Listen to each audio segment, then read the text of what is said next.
Welcome everyone to our next webinar in our Belong series. I'm Robin Eckersley, the Chief Learning Officer over at Square Circle, and I'm so excited to be bringing you today one of our Square Circle coaches, the amazing Paige Patton.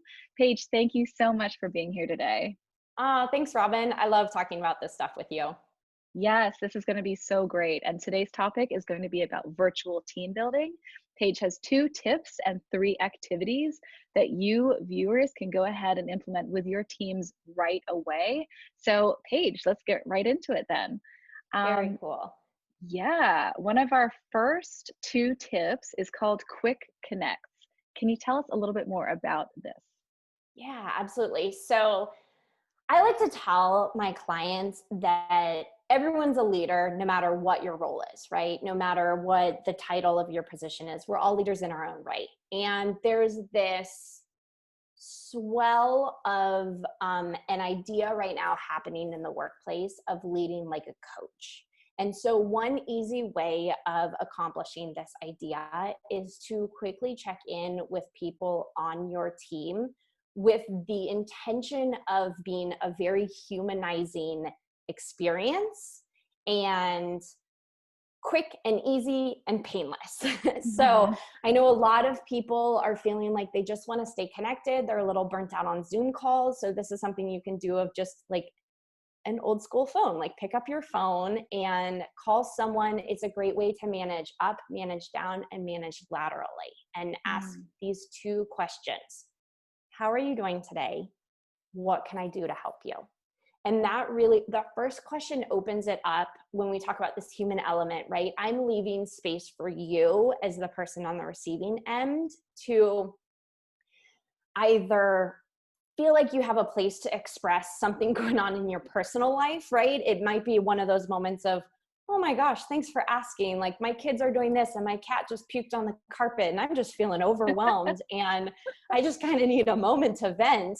Or it could be, hey, I've got this project that I'm really excited about and, you know, it's adding like a little more stress to my plate, but this is cool. Do you want to talk about it?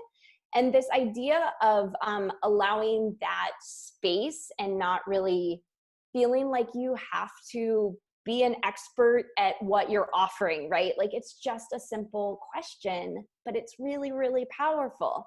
And then the second one with how can I help? Clearly, I want to state that this needs to be within your boundaries, right? So it's not as much of playing the savior of people if they feel like their world is burning and now you're going to add more to your plate. But it's letting people know that you hear them. You will help in a way that you can if it's within your boundaries, or maybe you're connecting them with someone else who can provide help. So there are a few different ways of going about that. Awesome. I love that you take note of personal boundaries as well, because I know we're all feeling, you know, the stress of disruption of normal life in so many different ways, and it's all going to be unique to the individual. And so adding to our own plates it can be disempowering, right? When even if we have the best of intentions. So I love that you point out like, hey, you know, do this while being cognizant of your own boundaries and what's on your own plate from the beginning. Yeah, thank you.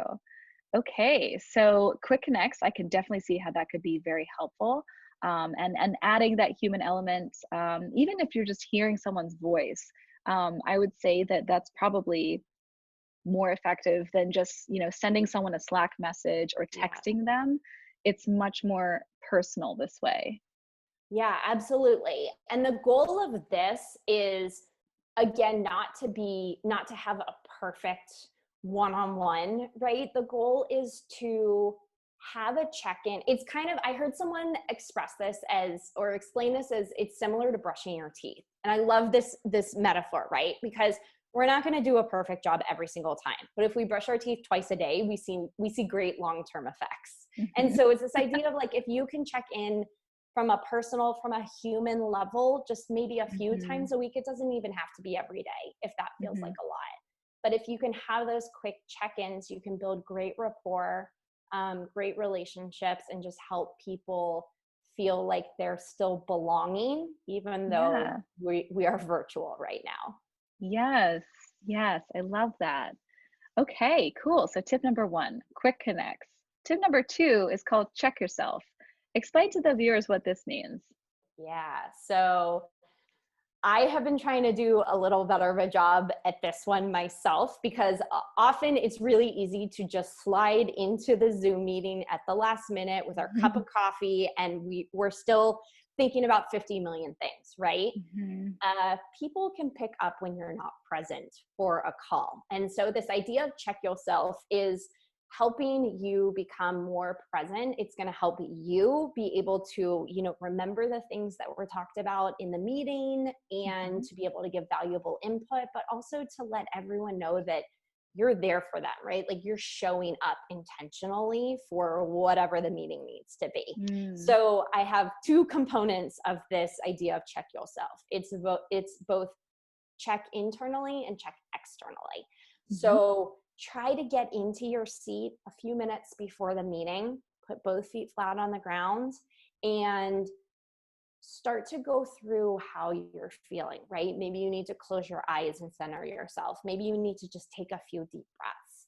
Maybe it feels like a little bit of a body scan, like, where am I holding tension right now? And what can I do to release it? Mm.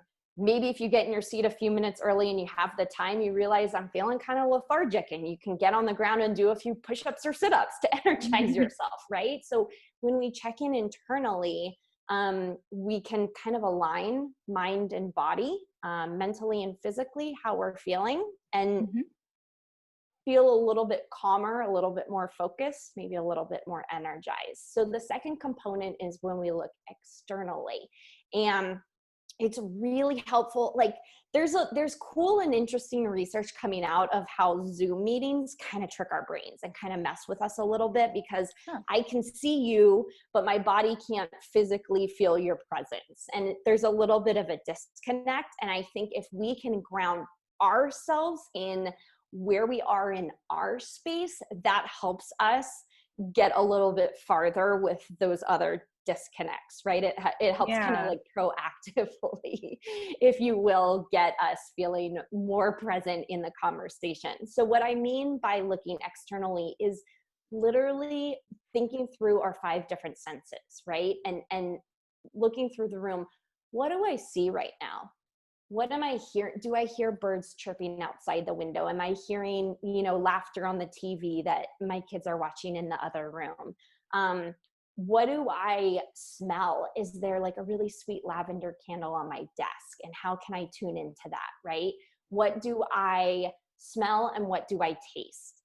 Do I taste the coffee that's on my tongue that I drank an hour ago, right? When we help connect with these different senses, it is bringing us present into this moment even further. And these are things that can help us stay energized through the day, even, and help prevent some burnout through all of these Zoom calls. I love that. I love that. Checking yourself internally, seeing what's going on, basically doing it's basically a judgment-free noticing exercise from head to toe of how things are going, and engaging with your physical surroundings as an environment around you as well, where you can really just be fully here instead of partially somewhere else, partially, mentally distracted, still, coming off the tail end of maybe, getting the kids set up on their school Zoom call. There's a lot of things that are really calling our attention in different directions these days. I can really see how checking yourself internally and externally can help you be right here with whoever it is that you're connecting with, or whatever it is that you're working on in the moment. Awesome tip. Yeah. Yeah, and you hit the nail on the head with that word, judgment free, or those two words, I guess, right? I love that you framed it that way, though, because that gets me thinking about the additional word, compassion, right? Mm. And if we can observe these things about ourselves, notice where we're at, and just give ourselves a little bit more compassion and kindness, that is going to help with a lot of the stress that you just mentioned of feeling pulled in 50 different directions, because Yeah. these can be really stressful times for a lot of people, and just taking that extra moment to find that inner compassion can also really help with burnout and fatigue. Yes. Yes. Absolutely. And this is something that they can, viewers can start doing immediately Yep. today. Very cool. Thanks for those two tips. Sure. I'm